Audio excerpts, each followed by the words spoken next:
কি বলবো বলো তোমার সামনে কিন্তু সামনে আনো, সামনে আনো। বলো বলো, এই বয়সে কি সেই দারুণ দেখা যাচ্ছে মাইরি।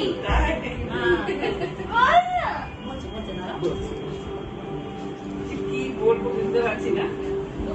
বলছি যে আমি আজকে 2 মাস হলো যোগাতে ভর্তি হয়েছি দীপার কাছে। তাই এটা করার পরে এটা আমার কাছে মনে হয় এটা একটা উপরওয়ালার একটা আশীর্বাদ। তা নাহলে সবাই এটা করতে পারে না। হ্যাঁ, যোগা করাতে শুধু আমার নিজস্ব কিছু না, নিজস্ব তো শরীরের একটা হয়েছে এবং পারিপার্শ্বিক বাড়ি সবকিছু কিন্তু চেঞ্জ হয়ে গেছে। কাজে আমার মনে হয় যারাই এর মধ্যে আসবে তারা অনেক কিছু উপকারটা পাবে। আর কি বলবো দীপাকে, দীপা আমার মানে মেয়ের মতো। যাই হোক, ওর সাথে মিশে ই করে আমি খুব মানে নিজেকে খুব ধন্য মনে করি আর কি।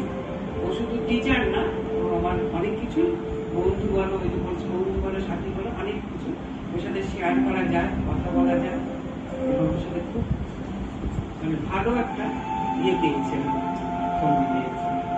আপনারাও যারা যারা এখনো পর্যন্ত জয়েন করেননি, যারা শুনছেন তারা এখানে আসতে পারে। আমার মনে হয় সবার পক্ষে খুব ভালো হবে। Thank you.